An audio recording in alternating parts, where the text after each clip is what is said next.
Hey, what's up, everybody? Welcome back to another edition of the show. It is January 18th, 2022. Kyle, we're rolling right into 2022 already very quickly. I'm joined as always, or usually, by Kyle Klingman in Cedar Falls, Iowa. Kyle, how you doing today? I'm good. Hearing you say 2022, I think you're the first person to say that, or actually that I processed it. So I haven't written a check in years. So usually that's when I mess it up. But to hear 2022, it's kind of wild to hear that. Yeah, and a big year ahead of us, big week ahead of us, of course. This weekend is the Iowa High School Girls State Tournament. You're going to be there. I'll be in attendance. Really excited about that. And of course, it kind of leads us into our guest for today. Speaking of women's wrestling, head coach at King University, it is Jason Moorman. Jason, how are you today? Doing great. Doing great. How you guys doing?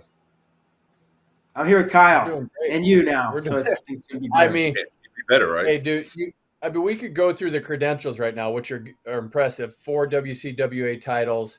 You just won your 5th national duels titles. You just beat McKendree for the NCAA team's national duels crown, which we'll get into a little bit. But I got to know about this. You're the head coach of the bass fishing program at King University. You got to tell us about that. I thought that might come up. Yeah. So I love bass fishing. I love competing in it. Actually, I was the head men and women's coach here for 5 years. Um, and that was a tall task. I know some guys are doing it. I just could not. I didn't feel like it was fair to both programs. So, in order to kind of keep things balanced financially, we were in the works of starting a bass fishing team, and they offered that to me. So, I took it. What makes you a good bass fishing coach? It's completely different. I don't know. I can't tell you I'm a good bass fishing coach right now. So, honestly, it's a little bit more like managing. In fact, we got 2 teams in Florida right now for an event on Friday and Saturday. Um, but they practice on their own. It's more just getting sponsors for them and putting a schedule together and just getting hotels and managing it. Sure. One quick What question is it? on bass fishing. Sorry, Kyle. Are you familiar with noodling? Oh yeah, yeah. I've never done it, but I had a lot of friends who've done it. Have you done it? No, Kyle. You know what noodling is? Yeah, isn't it where you put your hand down and a fish bites on it? Yeah. Yeah. We had this VHS tape in college. It was called Okie Noodling. It was like an hour long. I don't know if you call it documentary, but a little feature thing on noodling, and we just thought it was. Yeah, you wade against the side of a creek and you find a hole and you stick your hand in there and you hope that a fish bites it and you Yeah. pull the fish out, right? Oklahoma. That's the Oklahoma deal. Yeah.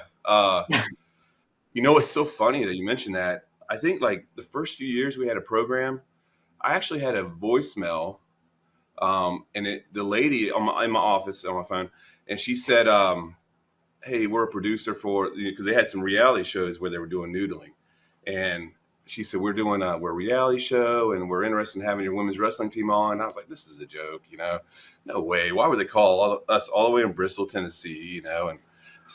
So I didn't call back. And sure enough, I think like a month or two later, Oklahoma City had some women wrestlers on there, and it was a legit show, and they were on a reality show noodling in Oklahoma. So No. they beat us at that too, I guess, at that time. But I don't know. So it's pretty cool. Literally dive into with the noodling. Does that hurt? Do you have a glove on? I've never done it, but my buddy says that, or he says that it hurts a little bit, but I don't know. I would do it if I had an opportunity, but no, my luck, I'd probably reach in and get bit by a snapping turtle or something like that. So but I've never done it. And So and then on the bass fishing, what does a competition look like? it's crazy, honestly. Like the tournament that the guys are going to this weekend, it's held by a Bassmaster. And in fact, there's a waiting list. I think we had some guys that were like 40 or 50 down on the waiting list from registration, and there'll be 260 teams competing in that. So it's huge, and it's kind of crazy. But yeah, they just keep their best five and come in and weigh in and hopefully qualify for nationals and all that, and they win some money, and it's pretty cool. On the women's wrestling side of thing, King University, located in Bristol, Tennessee, you guys founded the women's program in 2009. And really, it's a who's who of women's wrestling, just to name a few: Allie Reagan, Sarah Hildebrandt, Haley Agello, Forrest Molinari, excuse me, all people that we're familiar with in the women's wrestling landscape. What did you see in those girls early on to get them there? Just I don't know how. I mean, you've met them. First, their personality and their character, which has a lot to do with how they're going to compete and how they're going to train. I mean, you can see that a lot in how people come, how they are in the junior level and how they're, especially in Fargo and all that. But I don't know. They're just so scrappy, and they work hard, and they're so committed and dedicated. And you know that it's first 5 minutes you have a conversation with them, so it wasn't very hard to know that I wanted them here. But we've had like you mentioned those girls, but we've had a lot of great girls come through here that maybe have not continued to wrestle after graduation, but man, they're so successful in their businesses they've started and in their careers. It's pretty amazing. And then we also have a coaching tree going on. I think we got a few of them coaching college and things like that. So it's been pretty great so far. And during that time, we just see the explosion of women's wrestling. We just named those four, but just from different parts of the country. Your recruiting philosophy and how you get them to come to Tennessee, because Tennessee's not necessarily a wrestling hotbed, but you've turned it into one and you're making it a national women's power right now. Yeah, I think I don't know. I honestly, we just sell our philosophy on what we believe in, and that was kind of the thing that happened from day one. The first year we had a women's team, we were not good. And we were 1-9, finished next to last, and there were only like 13 colleges at the time. But as I started learning more about women's wrestling, as Allie would visit, Sarah would visit, and many of the girls since, just sharing the philosophy, and I 100% believe in it. And we talked about winning national titles. We talked about making world teams. We talked about all these things, and I believed it. I believed we could, and if I believe it, they believed it too. So they bought in, and they came, and off we went. And I think that's kind of what we do still to this day, is that it's that philosophy that we share, and we still believe in it. But also, I think it's character. I mean, man, I mentioned this to Kyle after we won this weekend. Man, our team we got a great culture here. It's just amazing, and it's because of the character of all the people involved, and that's really important in recruiting too. So hopefully, keep it rolling. When you go in that first year and you finish 1-9, Yeah. are you still thinking we're going to be good, or is it, man, I don't know about that. I hope we'll see. I'm not sure. Or was there that confidence always that eventually we're going to get there? I think that what I needed was to see where we needed to be. I remember our first duel we had. It was a home duel, and we had Oklahoma City, who was returning national champions, and then we had Missouri Baptist here. And at that time, I think Randy Miller was the GA. They had Helen Maroulis. They had Amy Whitbeck, Skylar Brown, Veronica Carlson. I mean, they didn't have a full team, but the ones they had, tough. Yeah. So we had like 300 people here. So I'm like excited and everything. And we go out and we win the first match against Oklahoma City. And I was like, man, we got this. This is and then very next match, Nicole Tyson now, came out and fived our girl, and then it was a bloodbath after that. So I don't think I was discouraged, but I saw where we needed to be, and what really convinced me, I think, is that was the first time I really seen women competing that, man, they're serious. Like, this is just the same. And I needed to be exposed to it a little more, if that makes sense. And I got a really good exposure that first year. So I was like, I was all on board then, 100% committed.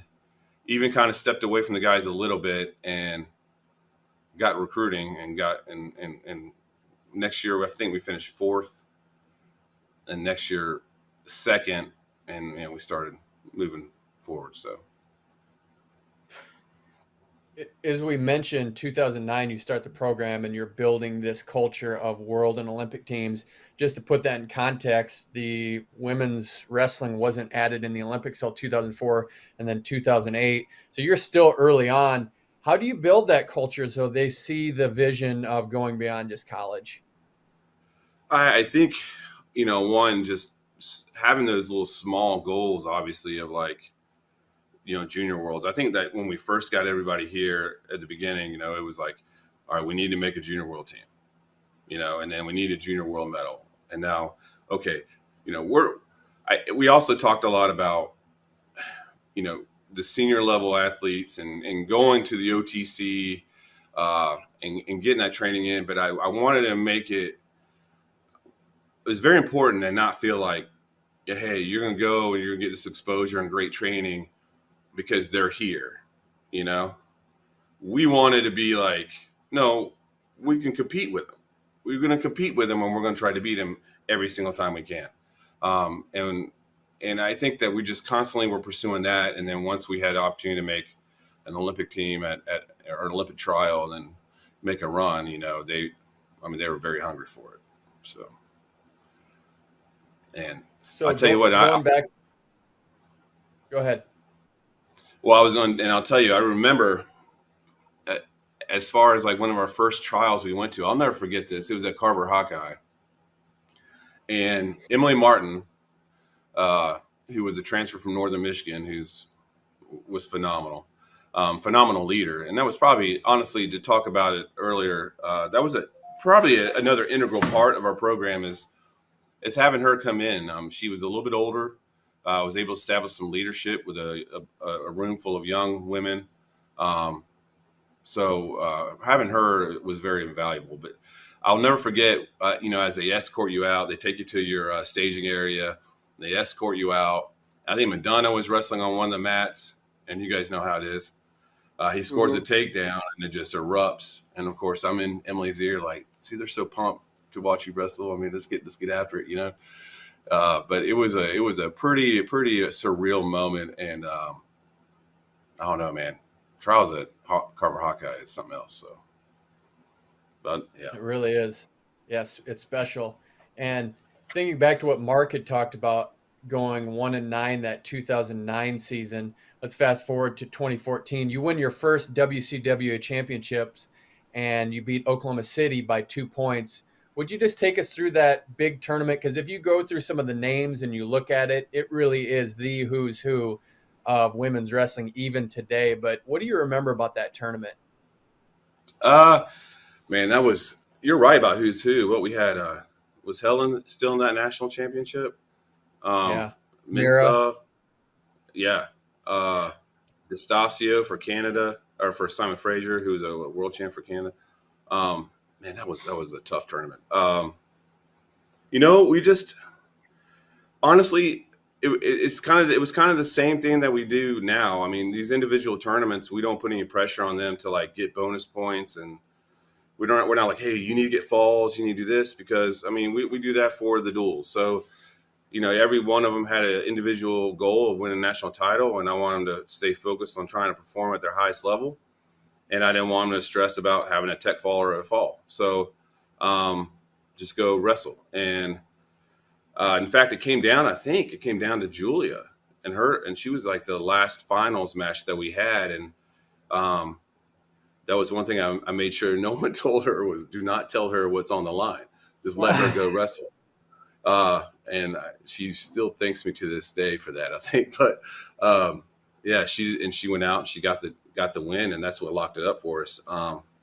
So yeah, it was a very exciting tournament, a ton of fun, but we just focused on wrestling one match at a time, no pressure.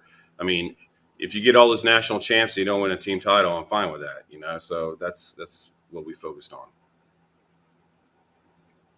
Let's educate on what's happening in the women's wrestling space right now, because I think it's important so people understand what's happening. So what we've been talking about is the WCWA championships, which is the Women's Collegiate Wrestling Association, which appears to be going away, which is good for college women's wrestling because that means we're making progress. So there's now two divisions, NAIA and NCAA teams, although it's not sanctioned yet. Why did you make the decision, or why do you think the decision has been made to abandon the WCWA and go down that path? I mean, I think it's important for just the growth in general to to go ahead and have this. I mean, really, what was kind of the point of having another national championship when we're really trying to grow NAI and NCAA anyway? And we didn't want to take any of the spotlight from our NCAA national championship, nor I think schools want to do it from the NAI. We considered it that first year where we had national championship. But as you saw in that tournament, I mean, there was a lot of schools. You know, Simon Fraser didn't go, McKendree didn't go. I don't think Menlo went. There were several schools that didn't go, and I think it was just time for the change. And you know, we could do this slowly, or just go ahead and let's commit to this, and that's what we decided to do.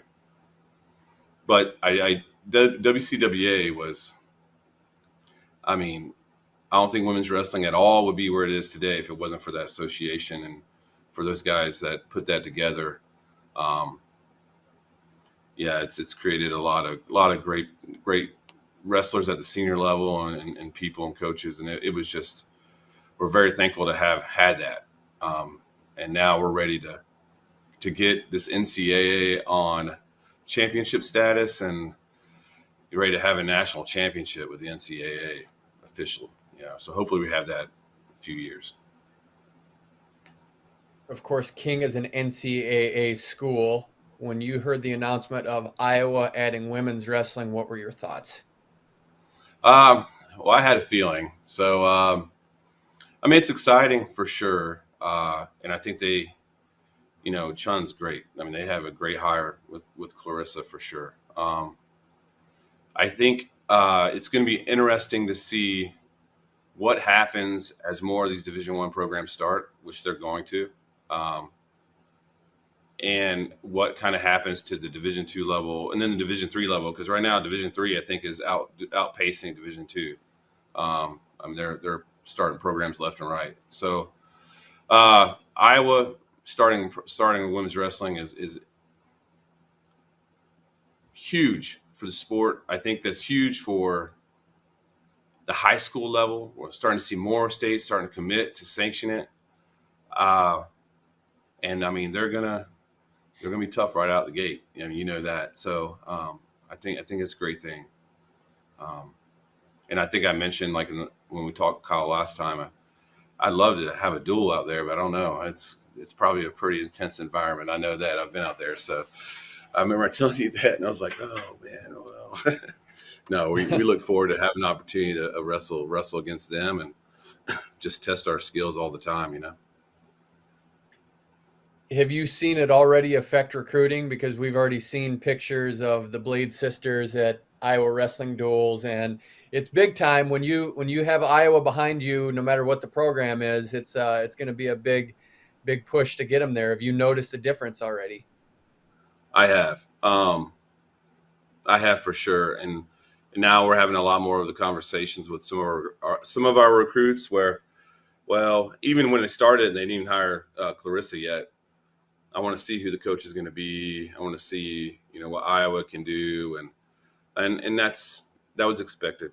So, and I think there's several. I've seen a lot of seniors that are talking about going to the OTC, which I think they are probably planning on training there for a year, maybe, and making that move too. I mean, I'm kind of thinking that, and that's makes sense, and they got to do what's best for them for sure. So. But yeah, we're starting to feel it, and I think we're more programs that pop up like Iowa. We're gonna feel it more and more. So, it's a challenge. You just got to keep working, and and hopefully my philosophy and what we have going on here can carry on for a while. Does that thought enter your head at all that some of your really good girls, because you have a great team, that they might think about the transfer portal to Iowa? Honestly, no, it hasn't been a thought.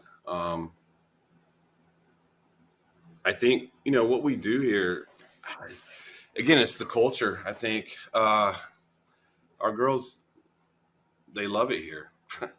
And we're not a 2 hour a day deal. I mean, we're in that room all the time, one-on-ones or film, or they're just in here talking wrestling, and and they have fun and they're enjoying what we have going on.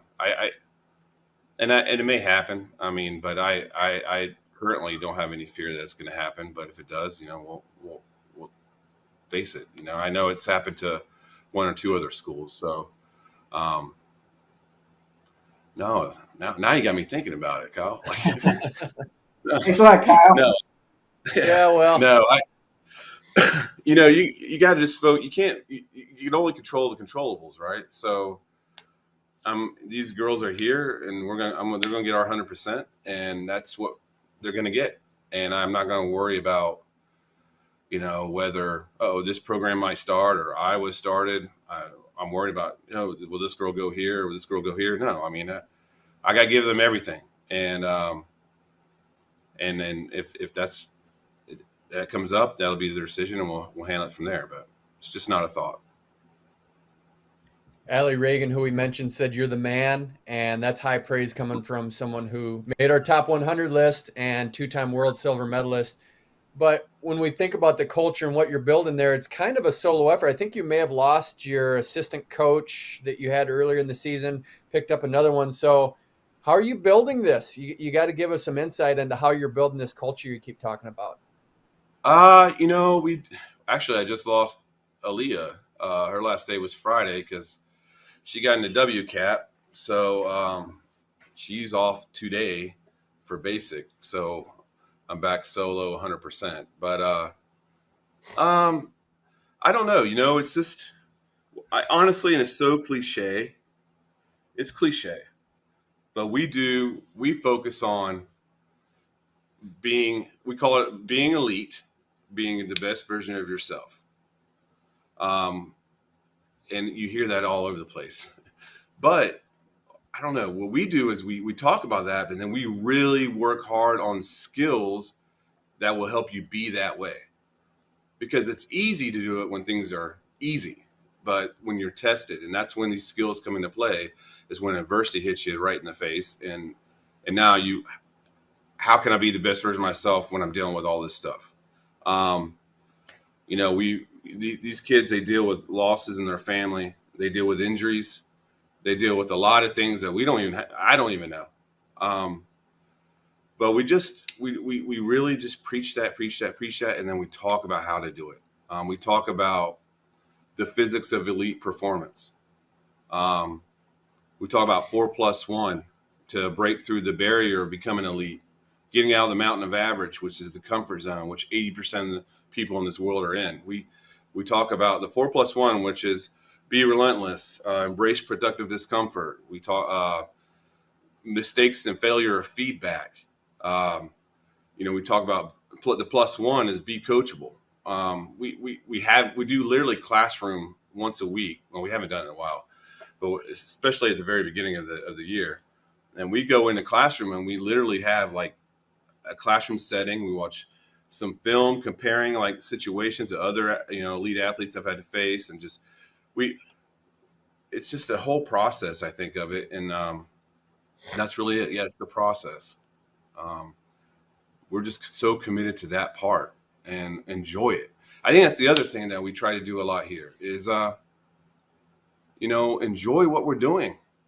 It's crazy how many wrestlers that we get, especially freshmen, especially on coaching guys too, that, man, I mean, they've had so much pressure to be good their entire, especially during their high school career, that they come in and then, man, they're burnt out, and they don't remember they don't remember the love they have for the sport. So we do a lot of trying to tap back into why did you continue to wrestle when you were a kid? Why did you do it? Well, it was fun. All right, why was it fun? All right, was it all right? Let's bring those feelings back at this level. You know, yeah. And so we just that's our focus all the time. And if you stand near our team when we're competing, I mean, you can tell that they just love wrestling and they love competing and they love the challenges. And I mean, we had a list of people in national duels we wanted to go head to head against, and we were even flipping a coin in case they would bump them, so we would get those matches. I mean, we were on the hunt, and we love the challenge, and we're going to go after it no matter what. And that's how we are. So. Well, you went on the hunt. You came home with a national duels championship over McKendree. McKendree's won the last 2 collegiate national championships. They were the reigning NWCA National Duels Championships. It came down to a 25-19 win over McKendree. Again, just an education piece for people who don't know. A lot of people think of the traditional college scoring, but it is different in freestyle wrestling. For example, at 101, Jacqueline McNichols beat Lizette Rodriguez 3-3, which yielded you 3 points and McKendree 1. Maybe just explain the scoring for people who don't know. Yeah, anytime it's a decision or tech fall, decisions are 3 points. And then tech falls are 4 points, and that's by winning by 10 or more. But if they do score a point, then they will get a team point. Now, they could score 12 points in that match, and if you get a fall, you get 5 points and they get 0. So they do not get any points for their team if they get pinned. So it was there's a lot of strategy. It makes it a lot different than a folk style match for sure. So basically, you get 3, 4, or 5, or a point if you score a point and lose the match and you didn't get pinned. And that duel, that man, that was a lot. That was a lot of fun. I remember rolling right into it. We assumed we were going to face McKendree, obviously, as you said, 2-time defending national champ. But yeah, Jackie McNichols getting started right away was a huge match. She beat us at Lizette Rodriguez had beat us at nationals last year. And I think it was in the Conci round, knocked us to 5th and 6th. So having that match back in that situation was huge for Jackie and huge for our team to get us rolling. You want to just talk about that whole duel? Because I love talking about it. Yeah, go ahead. I'd love to have you dive into that. Roll with it. Yeah, when you guys cut me off, I'll start talking and I won't stop. But yeah, so we got that started us off, and we were up 3-1, and then Samara Chavez, who has a lot of success at the junior level, but she had been at 116 and made the cut. That's probably been her nemesis, is her weight cut and at the junior level. Sometimes, I mean, she's admitted that to me, and she did a really good job of getting down to 109. So it was her first time making it. Of course, she had to make it 2 days. The second day was with 1 pound. And we needed her in that duel. But, Granados she's a national champ as well 2 years ago at 101. And so she's real tough. We went out and actually got thrown for 4 right out of bounds in the first, I think, 40 seconds or so. But I was real proud of Samara just staying composed because, obviously it was extremely electric and loud. And she ended up getting a throw of her own and getting a fall. And, we were up 8-1. So we rolled into 116 when we had Sage Mortimer and Felicity Taylor, which was a match we were really wanting to have and see. And I think other people wanted to see it too, because Felicity Taylor is returning national champion herself and a ton of accolades and a great wrestler. And Sage suffered she made a little bit of I hope she don't get mad, freshman mistake, honestly. She got taken down and got a lace locked up, got turned once, and then was defending it and fighting really hard. But I think time was that they were about to blow the whistle, and she's right by that next match, and she hears that whistle, and she stops fighting that lace. And Felicity wasn't stopped. She had not stopped. I mean, she kept going, and obviously that wasn't our whistle. And I'm going to say, if you watch it, Sage kept going up and pointing her headgear, and I was like, defend it. And she came off. She goes, I thought that was our whistle. And I was like, no. And that was a lesson, if they're trying to turn you, it don't matter if you have a whistle in your ear. If they're trying to turn you, you better defend it, and you don't stop fighting till the very, very end right there. But that was not a match we thought was going to end 10-0. So that was a little bit of a setback in our plan and how it would go. So we roll into, that makes it 8-5, right? And we roll right into 123 where Shine Sistenstein, and she's a veteran, senior, U23 World Team member, went out, got the fall. She was a returning national champ. She did what we expected her to do, and she did it quick. So now we have another pin, and we're up 13 to, I'm not very good with math, 13-5, I think, but we're at 130, and this is probably the match of the day for us. One of them, but for sure, was Montana Del Lauder wrestling Cam Guerin. And if you guys follow women's wrestling, you know Cam Guerin. Multiple world team member. She was undefeated in college. I think she was undefeated in high school too, actually. But definitely undefeated in college.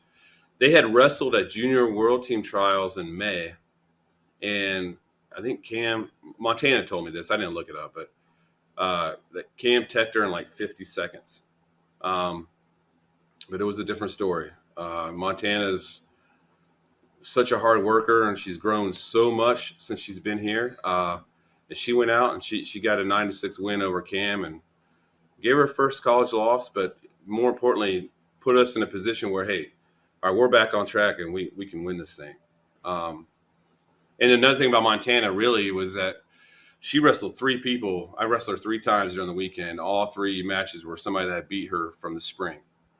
2 of them she pinned, and then she beat Cam 9-6. So that tells you, gives you some insight on how far she's come in the last few months. So anyway, so we're rolling good, and then we go into 36, and Sky Reeland is a really good wrestler from McKinley. She's a freshman. We actually recruited her as well. And Anna Luciano is a returning national runner-up. She was Olympic trials last year. Anna had actually got upset earlier in the day, but really had gotten herself together. We had a really close match with Sky at North Central Open in the finals there, but had won.